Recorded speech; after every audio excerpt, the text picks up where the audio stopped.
sa Papa Dudut Stories, ikaw ay hindi nag-iisa.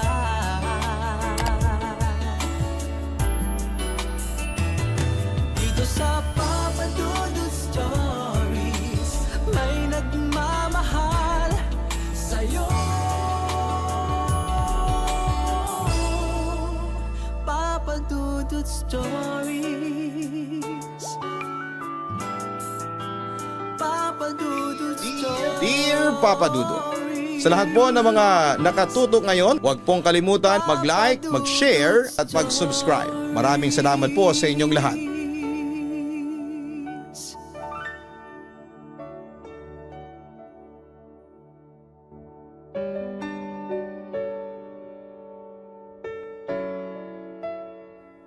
Normal lang sa atin ang mag-set ng standards para sa taong gusto nating mahalin at makasama sa panghabang buhay.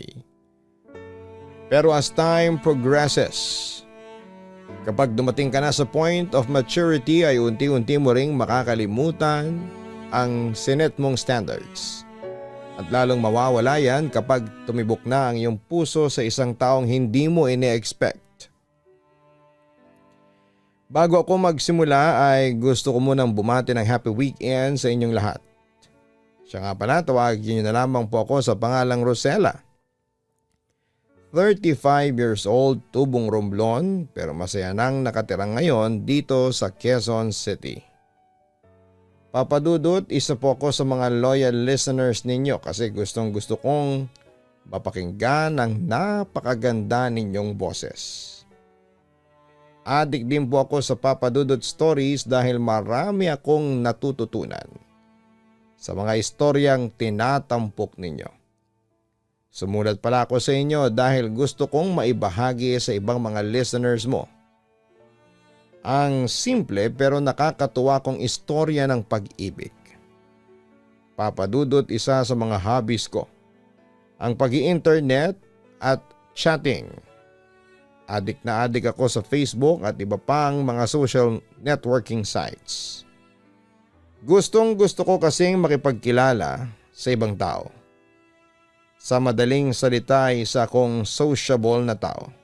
Samantala'y ginamit ko rin ang opportunity na makahanap ng love life sa internet. At isa sa mga hakbang ko ay ang pakikipag-meet up sa mga naging kachat kong lalaki sa internet. At isa nga sa mga paborito kong ka-chatmate, ang nakatakda kong i-meet ay si Jerwin. Ano Rosella? Nasaan ka na? Kasama mo na ba yung ka-meet up mo? Tanong sa akin ang kaibigan kong si Tessie sa kabilang linya. Isa kasi siya sa mga naging excited sa ka-chat kong si Jerwin. Ay nako Tessie, nandito pa rin ako sa waiting shed hanggang ngayon. Inihintay ko pa rin yung ka-chat ko. Naiinip kong sagot sa kanya. Ay kaloka. Wala pa rin siya hanggang ngayon. Anong oras ba ang usapan ninyong dalawa? O sisa pa niya sa akin? 3:00 ng hapon. Sagot ko sa kanya. Nang tumingin naman ako sa aking relo ay pasado 4:00 na ng hapon. Lalo ko nainis at nainip sa kakahintay. Naku friend, sigurado kung inindiyan ka na ng ka-meet up mo kasi ang lakas-lakas ng ulan. Sabi pa sa akin ng aking kaibigan. Huwag naman sana Tessie kasi sayang lang ang pinunta ko rito. At saka hindi ba nag-effort ako sa pagbibihis para labang sa meet up na ito. Ayoko namang masayang lang ito no. Wika ko naman sa kanya. Tinext mo na ba siya? Tanong pa ni Tessie sa akin. Oo naman, kanina pa nga tinext pero hindi pa nag-reply. Pero bago kami nagkita nag-text siya sa akin na hintayin ko raw siya dito. Nagpatuloy naman ang aking kaibigan. May sinabi ba siya kung ano raw ang pagkakakilanlan niya? Like yung suot-suot niyang damit? Well, ang text lang niya sa akin magsusuot daw siya ng red polo shirt at dark maong. Tugon ko. Baka naman nasa paligid mo na siya. Tumingin-tingin ka ba sa paligid mo ha?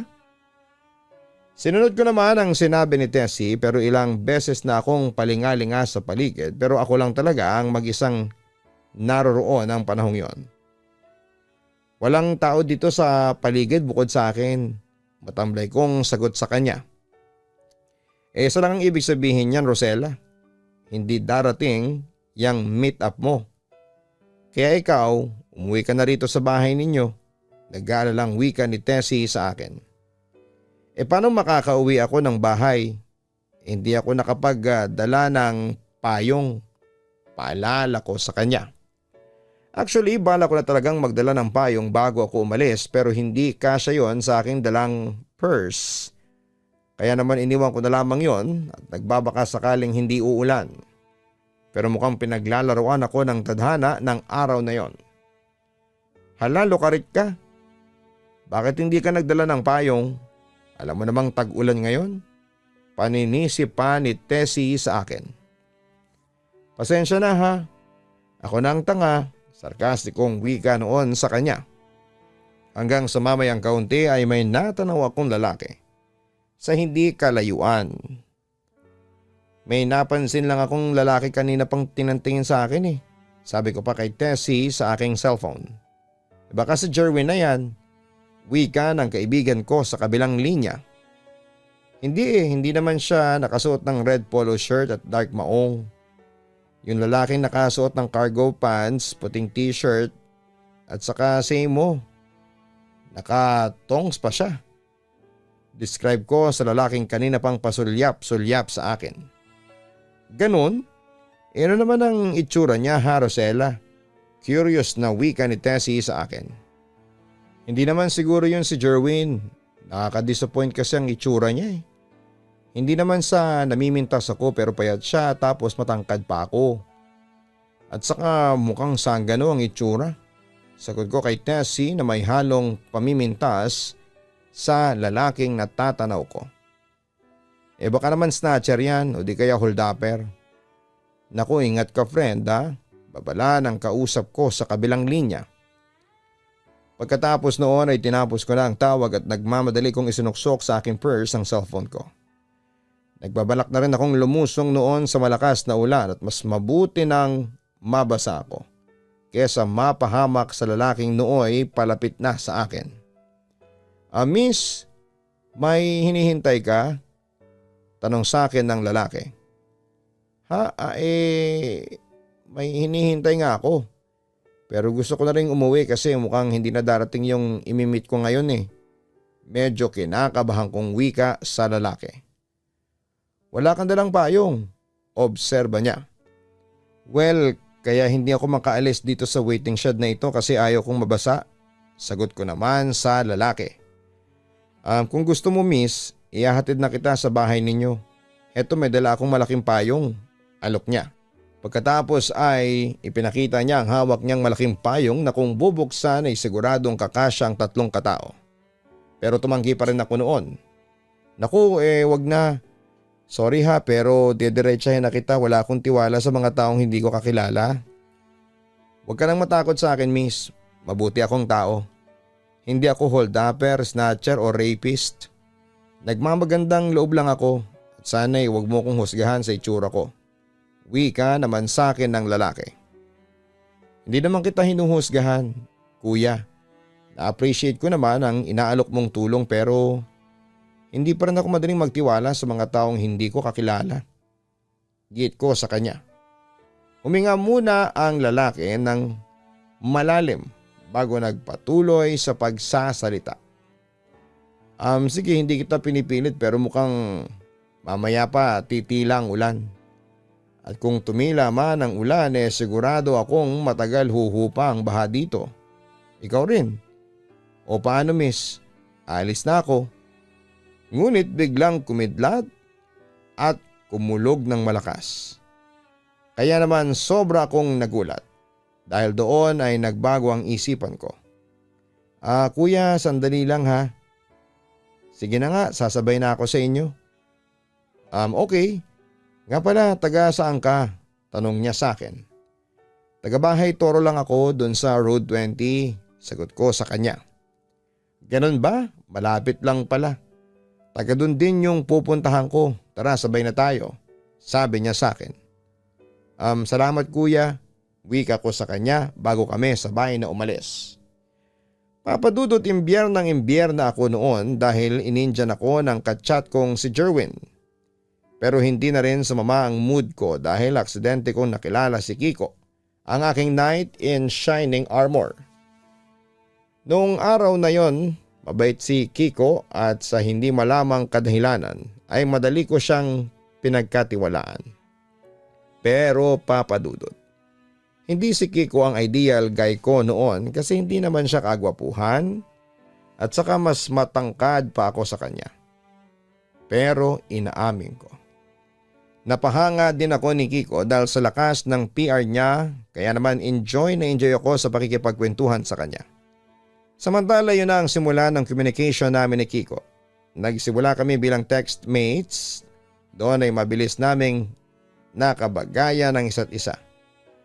Pagkatapos noon ay nagpasya na rin kaming lumabas para mamasyal at kumain. Hindi nga naglaon ay naging close kaming dalawa.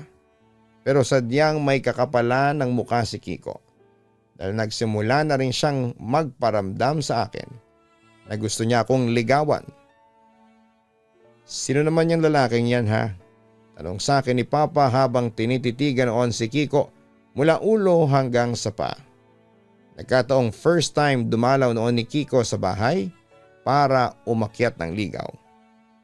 Kaibigan ko po si Kiko, sagot ko sa aking ama. Kaibigan? Talaga bakit parang nanliligaw sa iyo ang lalaking ito? Tingnan mo, may dala pang kung ano-anong bulaklak. Mukhang bulaklak naman ang patay. Nanunuring wika ng aking ama. Itaya ko na pong bahala sa bisita ko, sabi ko sa kanya. Signaling na umalis na siya para makapag-usap kami noon ni Kiko. Sige bahala ka, wika ni Papa sa akin. Pagkatapos ay bumaling siya kay Kiko. At ikaw naman lalaki ka ha, sinasabi ko sa iyo ngayon. Bago mo maligawan ang anak ko dadaan ka muna sa bangkay ko. Tandaan mo yan. Opo, kinakabahang wika pa ni Kiko. Sinundan pa niya ng tingin si Papa hanggang sa makalabas ito ng bahay para tumuma sa mga kumpare nito sa kabilang bahay. Pagpasensya mo na si Itay ha, Kiko. Sabi ko na lamang kay Kiko para mabawasan ang kaba niya ng mga sandaling yon. Grabe, makasabi ng bansot ng airpods mo ha. Pero sa totoo lang, kinakabahan ako sa kanya. Natatawang wika ni Kiko sa akin. Kasi ba naman, ang lakas ng loob mong pumunta rito nang nakasuot ng polong barong. Para katuloy bangkay na nabuhay. Joke lang, pangasar ko sa kanya sabay tawa ng malakas. Teka, bakit ka ba may dalang bulaklak at chocolates? Usisa ko pa noon sa kanya. Syempre para manligaw ulit sa'yo, Rosella. Para sa'yo. Sana magustuhan mo. Wika niya sa akin sabay bigay sa akin ang mga hawak niya. Hindi ba't sinabi ko na sa'yo na hanggang friends lang tayo? Panunubo ko sa kanya. Wala naman sigurong masama kung mangungulit ako sa'yo. Hirit pa niya sa akin. Yan ang gusto ko sa'yo Hindi ka madaling sumuko. Never say die ang drama mo. Natatawa kong sabi sa kanya. Ayan ha. Sa'yo na nang galing na gusto mo ko. Tila gustong pumalakpak sa tuwa si Kiko ng mga sandaling yon. Teka Kiko, matanong nga kita. Ano bang nagbigay sa iyo ng lakas ng loob para manligaw sa akin ha? Tanong ko pa sa kanya. Confident naman ako na manligaw sa iyo kasi marami nagsasabi sa akin na charming daw ako. Tapos malakas ang sex appeal. Tapos cute. Proud niyang sabi sa akin. Kahit na kulang ka sa height, kahit na payatot ka, kahit na dafalong ka, pangaasar ko pa sa kanya. Tumawa si Kiko sa sinabi ko. Wow ha, nakakarami ka na Rosella. Kung makapagsalita ka naman ng dafalong. Akala mo matangos ang ilong, sabay tawa ng malakas. Agad naman akong pumalag sa pangaasar niya sa akin. Sa lahat kasi ng parte ng katawan ko, sa ilong ako pinaka-sensitive. Loko ka ha. Basad ka na sa akin. Naiinis kong wika sa kanya. Ikaw naman Rosella, nagbibiro lang ako. Natatawang wika ni Kiko sa akin. Nga pala, kumusta naman kayo ng ka-chatmate mo na si Jerwin? Balita ko, sinagot mo na yung chatmate mo. Oo, sinagot ko na nga siya. Sagot ko. Teka, paano mo nalaman ang tungkol kay Jerwin? Nagtataka kong tanong sa kanya. Pero sa halip na sagutin ang tanong ko ay nagpatuloy lamang siya sa naunang topic. Ibang klase ka rin, no? Sinagot mo yung Jerwin na yun kahit na hindi mo pa siya nakikita ng personal. Nilitrato yata hindi mo pa nakikita. Sinagot mo siya ng walang kahirap-hirap. Ikaw naman chika lang yun. Hindi naman ako seryoso dun. Kumbaga sa internet lang kami mag-on pero hindi sa totoong buhay. Depends ako. May sasabihin ako sa'yo. Ako si Jerwin. Natatawang pag-amin niya sa akin. Napalingon ako sa kanya at nanlaki ang aking mga mata sa pagkagulat sa sinabi niya. Ano, ikaw si Jerwin? Talaga? Oo nga, ako si Jerwin. Hindi ka makapaniwala, no? Pangisi-ngisi pa niyang sabi. So noong araw na nagkita tayo doon sa waiting shed, 3 months ago. Yap, ako talaga yung imi-meet mo. Pagpapatuloy pa niya. Pero bakit niloko mo ko sa text na nakasuot ka ng pulang polo shirt at dark maong samantalang ibang dinamit mo? Curious kong tanong sa kanya. Sinusubukan lang kita. Gusto ko munang obserbahan ka. Tinignan ko kung maganda ka talaga at swak sa panlasa ko. At yun nga, natipuhan kita kaya lumapit na ako sa iyo noon at tinulungan kitang makauwi dito sa bahay mo. Response naman niya sa akin. Napataas naman ang kilay ko dahil sa sinabi niyang yon. Akala mo naman napakagwapo mo, choosy ka pa. At saka Rosella, tatapatin na kita. Natakot din ako noon kasi baka i-reject mo ko kasi alam mo na. Kaya ganun ang ginawa ko. Rosella, since sinagot mo na si Jerwin sa internet by default boyfriend mo na ako. Girlfriend na rin kita. Pagmamalaki pa niya sa akin. Ay naku, makikipag-break na agad ako kay Jerwin. Natatawang wika ako sa kanya. Uy, walang ganyanan Rosella. Pagtutol niya. Si Jerwin ang sinagot ko at hindi ikaw, no? Paalala ko sa kanya. Bakit ayaw mo ba sa akin? Cute naman ako ah. Natatawang wika ni Kiko sabay kindat sa akin. Hay nako, ewan ko sa iyo Jerwin o Kiko o kung sino ka man.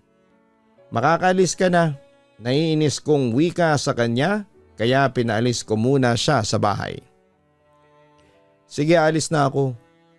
Pero bago ako umalis pwede bang humalik sa girlfriend ko? Natatawang wika niya sa akin. Sabay humalik siya sa pisngi ko ng panakaw. Natawa lang naman ako noon bilang response sa kanya. Papadudot maloko talaga si Kiko.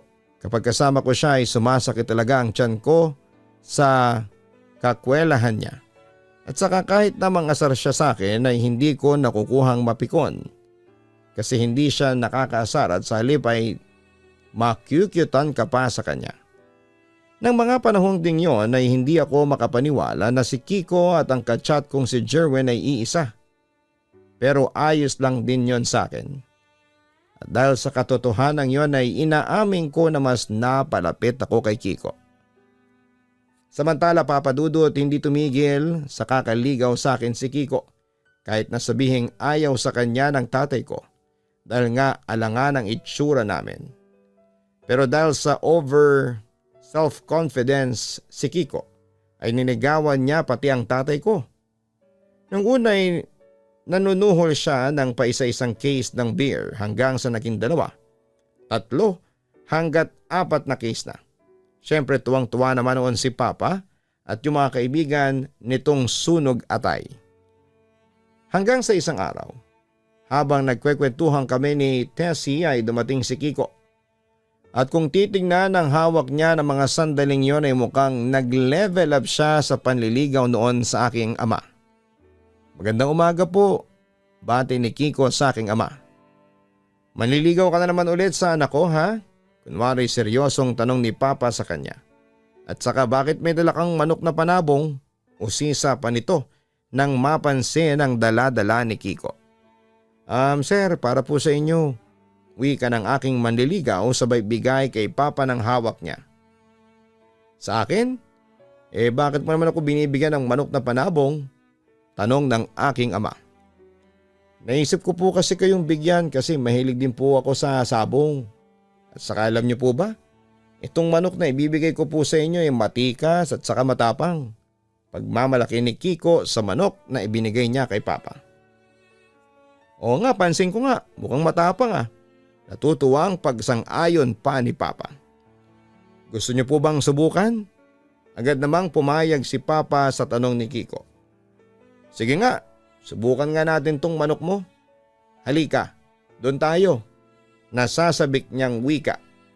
Pagkatapos ay sabay silang tumungo sa bakuran para magsagawa ng sabong.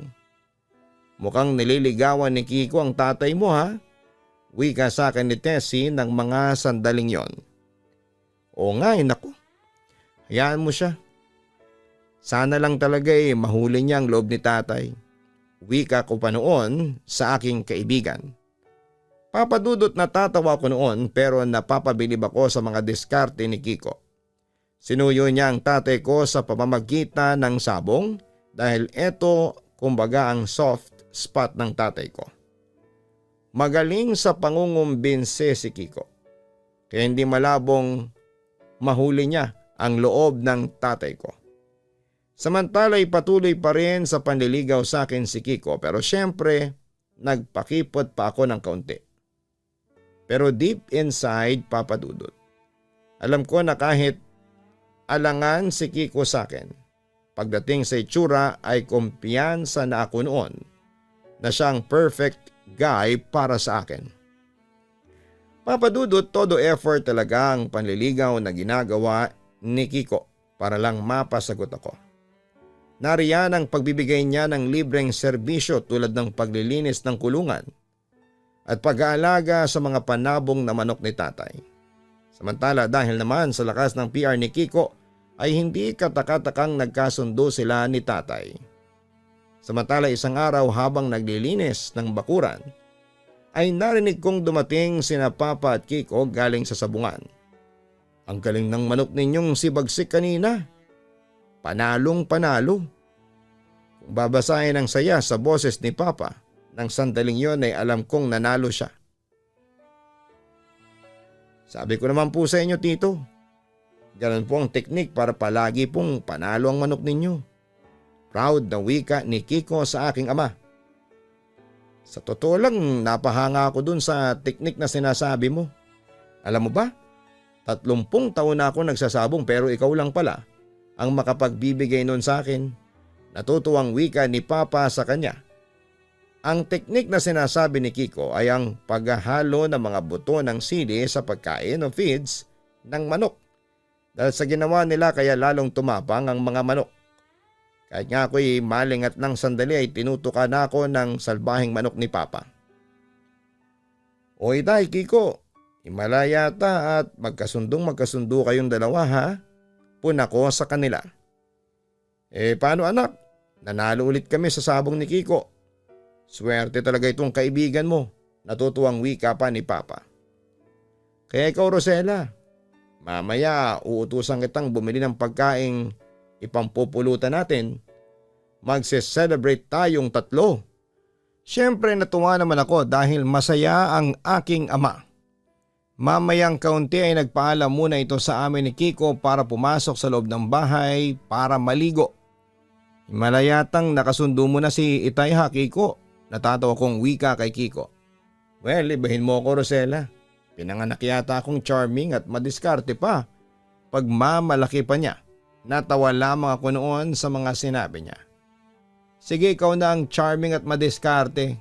Pero alam mo Kiko, gusto ko yung diskarte mo na niligawan mo rin si Itay. Puri ko sa kanya. Alam mo Rosella, sa totoo lang hindi naman talaga ako mahilig sa sabong. Ang tatay mo lang naman ang mahilig doon. Sinasakyan ko na lang ang AirPods mo. Pagtatapat niya sa akin. Pero in fairness siniswerte si Itay sa'yo. Weak ako sa kanya.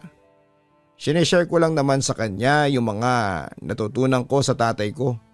At saka kahit papaano nagugustuhan ako ng AirPods mo dahil doon Rosella. Total naman close na kami ng AirPods mo. Napatingin naman ako kay Kiko dahil sa sinabi niya. Aba, hindi ka rin mapagsamantala no? Natatawa kong wika sa kanya. Ikaw naman? Hindi naman ako nagtitake advantage pero kumusta naman ang standing ko sa puso mo? Pasok na ba? Curious niyang tanong sa akin. Malayo pang lalakbayin mo para mapasagot ako no? Biro ko noon sa kanya. Napahagik-hik si Kiko sa pagpapakipot ko. Grabe ka naman, kahit na todo effort na ako sa panliligaw wala pa rin yung sayo. Ikaw ha Rosella, power tripper ka talaga.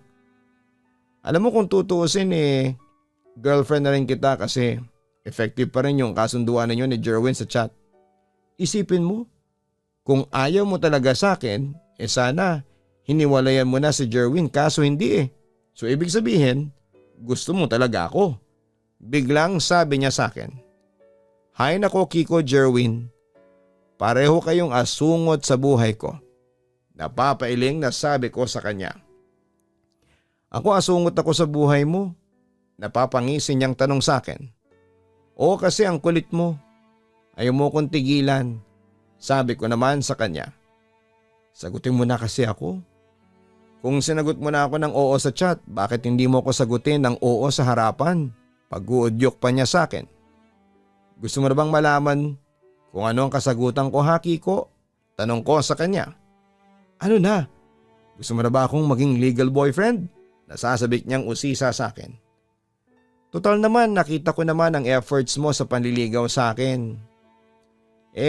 Sasagutin na kita pero naputo lang sagot ko nang biglang dumating si Papa at narinig nito ang usapan namin. Hoy, ano yan Rosella, Kiko? Sigaw ni Papa sa amin. Pero hindi siya galit at nangaasar lang. Ano yung pasagot-sagot na yan ha? Ikaw Kiko, umuwi ka na sa inyo. Utos pa nito kay Kiko. Tito naman, sasagutin na ako ng anak ninyo. Binitin niyo pa ako. Reklamo ni Kiko sa kanya. Hala, tapos na ang sabong. Umuwi ka na sa inyo, uwi na. Pinipigil ni Papa ang pagtawa habang tinataboy si Kiko palayo sa akin. Natawa na lang din ako sa reaksyon ng dalawang mahalagang tao sa buhay ko. Samantala'y nagpatuloy ako sa pagpapakipot. Pero as usual ay hindi ako tinigilan ni Kiko. Hayon madalas ay nangungulit sa akin sa text at sa phone na nauuwi sa biruan, asaran at tawanan. Hanggang sa isang araw ay nag-decide na akong ibigay kay Kiko ang matagal na niyang inaasam. Rosella anak, tinatanong na ni Kiko kung sasagutin mo raw ba siya. Panunuksong wika sa akin ng aking ama. Natawa naman ako sa sinabing yon ng aking ama. Itay naman. Bakit? Ayaw mo pa siyang sagutin? Ay nako Rosella, wag mo nang pahirapan pa yung manliligaw mo. Sabi pa niya sa akin. Ano Rosella? Curious at tila nanunubok ding tanong ni Kiko. Kayo ha? Pinagkakaisahan niyo akong dalawa? Okay fine. Panalo na kayo. Natatawang wika nito. So ano na? Love mo na ba ako? Tila nanlalambing niyang tanong sa akin. Oo Kiko, sinasagot na kita. Nakangiti kong response sa kanya. At tulad ng aking inaasahan ay tuwang-tuwa si Kiko sa aking sagot. Nakisama din ang aking ama sa kasiyahan at binati pa niya ang kanyang future manugang. Pasensya ka na ha kung pinatagal ko pa ang pagsagot ko sa iyo. Pero alam mo ba Kiko? Tama si Itay. Matagal na akong may gusto sa iyo. Balak na rin kitang sagutin noon kasi pinatagal ko muna para subukan kung hanggang saan ang pagmamahal mo sa akin. Pero sa nakita ko naman desidido ka talaga sa akin. At talagang nagsakripisyo ka sa kakahintay sa akin. Kaya heto sinasagot na kita Kiko. Mahal kita. Sabi ko pa noon sa kanya. Buti naman Rosella. At nagpaka-totoo ka na sa nararamdaman mo para kay Kiko. Pero Kiko ha, malaki ang tiwala ko sa iyo. Huwag mong sasayangin at paiyakin ang anak ko. Paalala naman ang aking ama sa kanya. Tumango naman si Kiko bilang tugon. Opo tito, makakaasa po kayo sa akin na mamahalin ko po ng buong tapat ang anak ninyo, sabi pa niya sa aking ama. Pagkatapos ay bumaling ulit siya sa akin. Rosella, magiging mabuti akong boyfriend sa'yo, promise. At yun na nga, Papa Dudut. Sinagot ko rin si Kiko. Masasabi ko namang hindi ako nagkamali sa desisyon kasi sobrang saya ko sa piling niya. Na kay Kiko na ang lahat ng hinahanap ko sa isang lalaki. Tumagal pa ng 1 taon ang relasyon namin hanggang sa napagpasyahan na rin naming lumagay sa tahimik. Sa ngayon po, Papa Dudut, ay 6 na taon na kaming kasal ni Kiko. May 2 na rin kaming anak ngayon at masasabi kong isa na kaming masayang pamilya. Grabe, siya talaga ang destiny ko. At sa bawat araw na lumilipas ay mas tumatatag ang pagmamahala namin sa isa't isa. Wala na akong mahihiling pa, Papa Dudut, dahil nasa amin na ni Kiko ang lahat. Dalangin ko na lang na sana'y magkasama pa rin kami ng asawa ko hanggang sa kamatayan. Muli maraming salamat po. More power sa inyo, Papa Dudut. Lubos na gumagalang, Rosella. Normal lang sa atin na magkaroon ng standards pagdating sa taong mamahalin. Pero kapag nandyan na ang pag-ibig, minsan ay magugulat ka na lamang na mai-inlove ka pala sa isang taong least expected mo. Yung taong kalahati lang ang na-meet niyang standards, minsan pa nga ay wala. Ganun pa man ay huwag mong pigilan ang iyong sarili na magmahal ng taong wala sa iyong standards. As long as he or she will help you grow as a person, bakit hindi? Ganon talaga ang pag-ibig, puno ng sorpresa.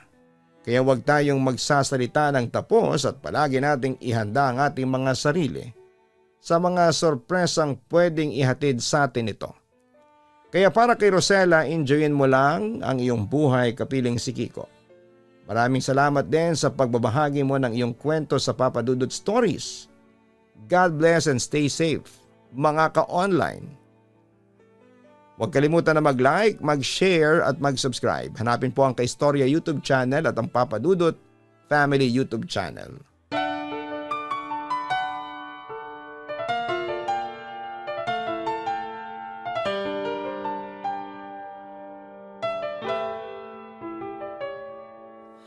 Ang buhay ay mahiwaga.